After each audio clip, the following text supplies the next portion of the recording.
सुबह की पहली किरण के साथ जब मोहन अपने खेत पहुंचा तो उसकी आंखें फटी की फटी रह गईं। जहां कल तक धूल उड़ती थी, आज वहां घुटनों तक ऊंची हरी भरी फसल लहलहा रही थी। बड़े बड़े चमकदार आलू और मोतियों जैसे मटर के दाने। तभी वहां से काला गुजरा। काला हैरानी और चिढ़ के साथ, अरे मोहन, ये क्या तमाशा है? कल शाम तक तो यहाँ मिट्टी उड़ रही थी और आज एक ही रात में इतनी बड़ी फसल। कौन सा गड़ा हुआ खजाना हाथ लग गया है तेरे? या कहीं शहर से कोई चोरी का माल लाकर यहाँ गाड़ दिया है? नहीं काला भाई, ये ना कोई चोरी है और ना कोई तमाशा। ये तो ऊपर वाले की मेहरबानी है। कल एक घायल चिड़िया की मदद की थी, बस उसी की दुआओं ने आज ये रंग दिखाया है। देख भाई, कितने सुंदर आलू और मटर है। तू भी थोड़े घर ले जा। दुआएं? चिड़िया मुझे बेवकूफ समझता है। ये जरूर कोई काला जादू है। जोर से, मुझे तेरे खैरात की जरूरत नहीं है मोहन। याद रख, जो रातों रात उगता है वो रातों रात ढल भी जाता है। काला के मन में शांति नहीं थी।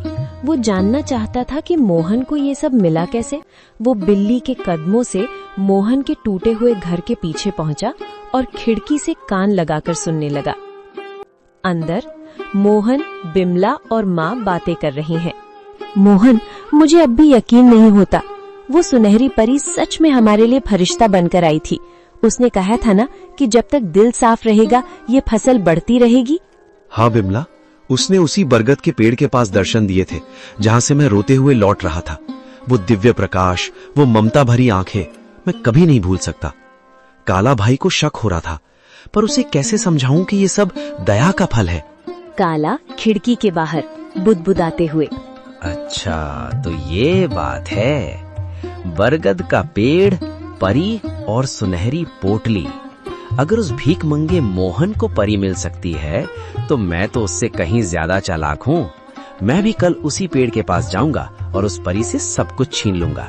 काला सुबह सुबह उसी बरगद के पेड़ के नीचे पहुंच गया। उसने एक जाल बिछाया और एक चिड़िया के आने का इंतजार करने लगा। उसने सोचा कि वो किसी चिड़िया को घायल करेगा और फिर उसकी मदद का नाटक करेगा। कहाँ है वो परी?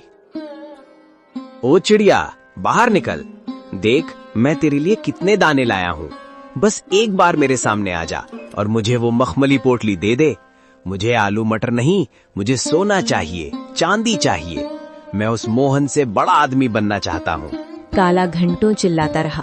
कभी रोने का नाटक करता तो कभी लालच में पेड़ की टहनियां हिलाता, लेकिन वहाँ सन्नाटा छाया रहा। अचानक एक तेज ठंडी हवा चली और एक आकाशवाणी हुई। काला, प्रार्थना हृदय से की जाती है, लालच से नहीं। मोहन ने एक जान बचाने के लिए अपनी कमीज फाड़ी थी और तू एक जान लेने के लिए जाल बिछा रहा है। जा, तुझे कुछ नहीं मिलेगा क्योंकि तेरा मन ईर्ष्या की राख से भरा है। लालच की फसल कभी मीठी नहीं होती। नहीं, ये नाइंसाफी है। उस गरीब को सब कुछ और मुझे कुछ नहीं। अगर मुझे नहीं मिला तो मैं मोहन का भी कुछ नहीं रहने दूंगा। मैं आज रात उसके खेत को शमशान बना दूंगा। मोहन ने पहली फसल घर लाई। बिमला ने जब आलू और मटर की सब्जी बनाई तो उसकी खुशबू पूरे गांव में फैल गई। बीमार माँ ने जैसे ही एक निवाला खाया, उनके चेहरे पर रौनक आ गई। पिताजी, ये आलू तो बहुत मीठे हैं। क्या ये सचमुच हमारे खेत के हैं? अब मुझे स्कूल जाने के लिए नया बस्ता मिलेगा ना? हाँ मेरे बच्चे, अब हम कभी भूखे नहीं सोएंगे। बिमला देखो, भगवान ने सुन ली। आज माँ की आंखों में चमक देखी? ये उन जादुई बीजों का ही प्रताप है।